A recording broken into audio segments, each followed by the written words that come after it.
बड़ी खबर आपको बता दें, अमेरिका के विदेश मंत्री एंटनी ब्लिंकन ने G7 देशों को चेतावनी दी है। ईरान आज इजराइल पर हमला कर सकता है। ब्लिंकन ने यह चेतावनी दी है और खासतौर पर अंतर्राष्ट्रीय सुरक्षा के संदर्भ में इसे काफी अहम माना जा रहा है। इस सूचना के आधार पर G7 देशों को संभावित सुरक्षा चुनौतियों से निपटने के लिए सावधानी बरतने और समन्वय बढ़ाने का सुझाव दिया गया है। तो अमेरिका साफ कर चुका है ये कि वो इजराइल के साथ है और इजराइल की रक्षा के लिए प्रतिबद्ध है। और अब अमेरिका के विदेश मंत्री एंटनी ब्लिंकन ने G7 देशों को चेतावनी दी है कि ईरान आज इजराइल पर हमला कर सकता है। ऐसे में सतर्क रहने को भी कहीं ना कहीं कहा गया है। एक तरफ जहां इजराइल अमेरिका साथ साथ नजर आ रहे हैं, तो वहीं इजराइल पर एक बड़े हमले का खतरा लगातार बना हुआ है। दरअसल हमास के चीफ इस्माइल हानिये की ईरान की राजधानी तेहरान में हत्या के बाद से ही जो इस्लामिक देश हैं, कई इस्लामिक देश ईरान की अगुवाई में इजराइल के खिलाफ लामबंद हो रहे हैं।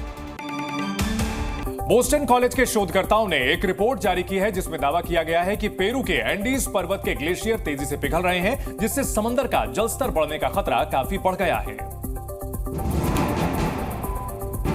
पेरू के एंडीज पर्वत में ग्लेशियर्स का पिघलना एक बड़े खतरे का संकेत है।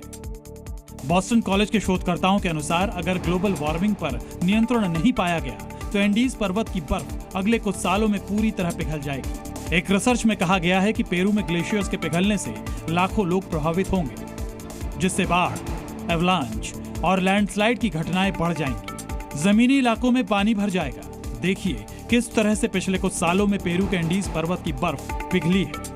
बॉस्टन कॉलेज के शोधकर्ताओं की रिपोर्ट के अनुसार एंडीज पर्वत के ग्लेशियर पिछले 11,000 सालों की तुलना में बहुत छोटे हो चुके हैं। रिपोर्ट के मुताबिक दुनिया के अधिकतर ग्लेशियर अनुमान से कहीं ज्यादा तेजी से पिघल रहे हैं और अगर पानी का इतना बड़ा स्रोत पिघल गया तो पूरी दुनिया बहुत बड़े संकट में पड़ जाएगी। रिसर्च के अनुसार पिछले कुछ सालों में ग्लेशियर इतनी तेजी से पिघले हैं कि वो वापस पहले जैसी हालत में नहीं आ सकते। सोचिए, अगर दुनिया भर में मौजूद ग्लेशियर पिघले तो पानी किस हद तक बढ़ेगा और लोगों को बाढ़ की त्रासदी का सामना करना पड़ेगा।